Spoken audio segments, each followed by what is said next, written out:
So if you're really going to be successful academically, here's something you need to do. We've gone through the quarter. Your quarter is either done or coming to an end. You're almost there. The quarter is almost done, and it probably went by quickly. it sped past. It's crazy how you're at this point currently now where your quarter is basically done. You're moving into the next quarter, which I often think is a bit more hectic than the first quarter, and I think pivotal as well, because it sets the tone for your year-end exams as well. But how did you actually perform this quarter? How did you do? What things went well for you? What things can you say that you wanted to get this done, and for the most part you've gotten it done, which is, I think, good enough. You tried, you put your all, but what things didn't go too well? What things, I think, perhaps can you improve on? And you know what?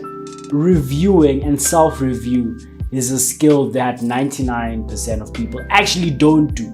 I think we're so focused on making goals, on I want to do this, guys. This is exactly what I want to get done this year, or what I want to get done this quarter, and I'm going to do it.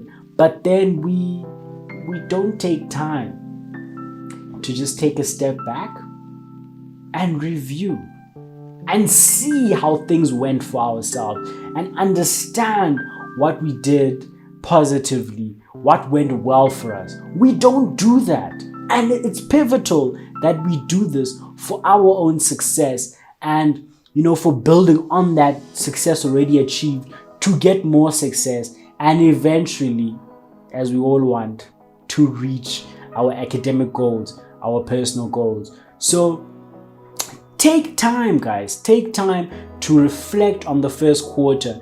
And these are the sort of things that you need to look at when you're reflecting on the quarter. So you need to be honest. You need to be brutally honest with yourself. Because if you're sitting lying to yourself and telling yourself this was the best quarter, everything went well, everything was perfect, I don't have anything that I need to improve on. If you're being dishonest, you're only hurting yourself. You're only sort of not benefiting yourself. You're making a fool of yourself. That is literally what you're doing.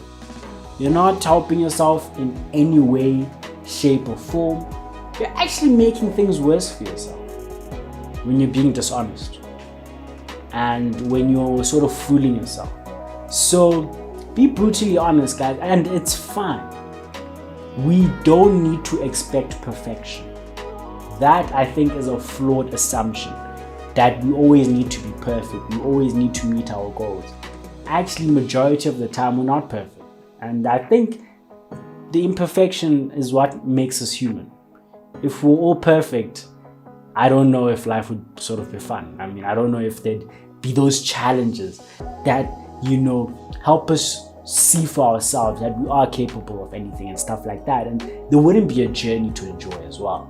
So don't expect to be perfect, but you need to perfectly be able to identify the things that you're doing well and the things that you're maybe not doing too well. And the best way to start there is just being honest, brutally honest, and you're not bashing yourself. You're not belittling yourself. You're not berating yourself. You're being honest and, developing that understanding for your own benefit in the future so you can further develop and, further reach the higher heights, because the year's not over. It's actually far from over. You need to understand that even this semester, no matter what happened negatively this quarter, you have a whole quarter to rectify that. And this is where we're starting it out. This is the beginning of that journey in us. you know that movement, Save the Semester. This is us beginning on that journey to save the semester. But we're starting it now, guys. We're starting it now. So be kind to yourself, but be honest. Be brutally honest. And take a piece of paper. I'll always say this, take a piece of paper. Use your laptop or whatever. But now begins the process of us actually reflecting on the semester. So take that paper, take that laptop, do this as I'm saying it, And let's first start by acknowledging our positives. It's easy for us. We already have the list of negatives. Let's be honest. I think you know in your mind what went wrong, the things you can improve on. You already have that list for yourself. That's okay. Let's hold off. Let's put that list off to the side now. Let's dig out the positives, because the positives are often a bit more difficult to find because we're so focused on the negatives. You know that you failed that semester test. You know you didn't do that assignment in time. You could have done better. You know what you didn't do. Let's leave what we didn't do. What did we do? And what did we do right? And you can't say nothing because there's something that you did right. Whether it's keeping in contact with your family, whether it is maintaining those relationships, whether you managed to sort of pray every day or fulfill your spiritual obligations, whether you managed to find free time to gym or to pursue your sort of passion for soccer, your passion for netball, cricket, rugby, whatever it is. Both academically and outside academics, recognize the good things you did. Recognize the great things you did. This is important because you did those things. You need to recognize yourself and you need to give yourself a pat on the back for every single thing that you did right. Because if you don't do it for yourself, no one's going to do it for you. That's the sad truth. You need to be honest. People won't recognize your achievements. You need to recognize your own achievements. That's where it starts. So I want you guys to do that for yourselves. Just set time. Set time to, just say, guys, I did this, I did this, I did this. Write them all down. Make a list. Make a nice list for yourself. And after you're done with that list, read through that list. Just sort of think as well if there's anything else you missed. And now we get on to the stuff that maybe didn't go too well. And once again here, we need to be honest. We need to create as comprehensive a picture as we can as to what went wrong, potentially even why it went wrong. We need to list them. We need to separate things. You can't just write a big block of procrastination. Be specific. I did not study when I said I'd study. Write sentences. I did not do X, Y, and Z. I went out too much. I saw friends too much. Guys, be honest with yourselves. I think when you're writing these things that went wrong, don't say I failed the semester test. Why did you fail? I started studying late. I didn't start in time. I didn't study enough. I didn't consult my lecturers. That's the list that I want you to make. And that's why I said you need to be honest. Because it's easy for us to see the results and see that as that's what went wrong. But I think once we start digging up and, sort of getting to those root problems, that's only when we'll make progress. It's that saying, you can't kill a tree by cutting off its trunk or by cutting off the branches. The tree will just grow again. You need to kill off a tree by going to the roots. So you need to kill off a problem by going to the roots of the problem, because that's where all the meaty stuff is. Ridding the roots, and then the problem dies. Easier said than done though. Guess what? You'll never believe it. But I made a second channel. Yes, guys, I made a second channel just chatting all things sort of self-development and I think helping you on your journey. And I think it's more general content, but specifically is going to help you a lot outside university, into the rest of your life. I just thought, I've provided so much content here in varsity, but there's so much more things. I think the journey is so long. So yes, guys, leave a subscription for my second channel as well. Do check out some of the videos there. Very high quality, my standard. And yeah, let's continue with the video. Easier said than done, but yeah, do this for yourself. Create that template for yourself. And I think once you've built that understanding, I think it also helps to have another person's perspective. And I think the person's perspective that you need to sort of hear is someone who cares for you, someone who cares for your own development, your own well-being, not someone who wants the worst for you. So it's important to get the right person. Get the right person to come in and say, maybe sort of add things or get their take on, the things you did well, the things you didn't do too well, where you can improve.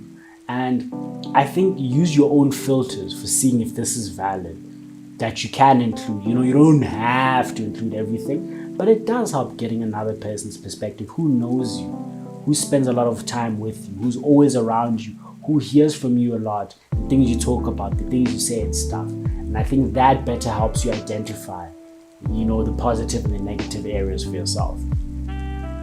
And I think in building towards the second semester, it's all well and good to have a list of things that went well, didn't go well, it's fine. We have that list. But now let's take that information and let's make it applicable. Let's apply it. Let's do something with it that is positive for our future. Because the focus when we're going on this journey is not to look at all the things, but is to build certain expectation and habit for ourselves for the future. That is why we're sort of partaking in this behavior. So how can you do that? It's by sort of making tangible goals for the next quarter based off all these things you wrote about how things went.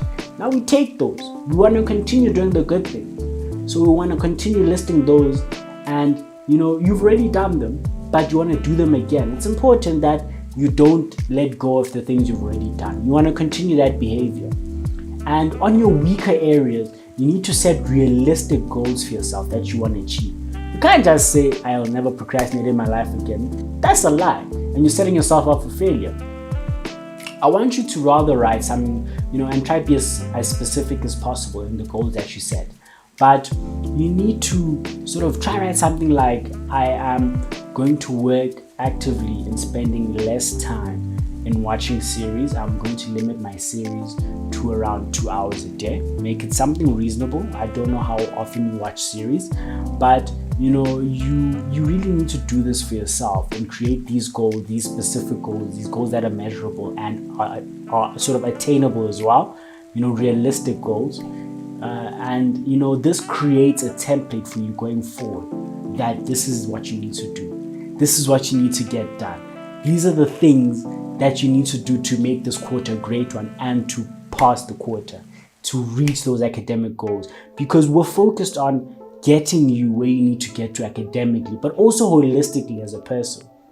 Your personal development, whether it's physical, whether it's your relationships, whether it's self-confidence, all these other things that you sort of make you to be the person that you are. And I think in taking this approach and making it broad, obviously including your academics, but including all the other areas of your life, when you include these areas, I think you find that the more holistic you are, and when I say holistic, I mean someone who is able to meet goals of all the different areas of your sort of life.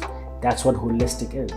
The more holistic you are, the happier you are, and the better the results that you produce. Then it just becomes a cycle of you working towards being holistic. You're creating goals that will get you in a space that you're happy. You become more holistic, you become more happy, and you want to create more goals to make you even more holistic. You want to reach more targets, then you end up reaching those targets. You're even more happier, you're more holistic, you're more invigorated, you're producing better results, and then that's the cycle that we're looking at here, and that's the cycle that you need to get on. You need to do it, and it's never too late, guys. It's never too late. No matter where you are in your journey, you can always start the cycle. So I want you guys to get into that habit now, and I want you guys to do this today, ASAP. As soon as you've seen this video, after you're done, switch off. Let's get on this. Let's review my first quarter. Let me really be serious about this. Because if you're serious about your academic journey, if you're serious about your results, if you're serious about your self-development, you will do this. If you're not serious, you won't. It's that simple.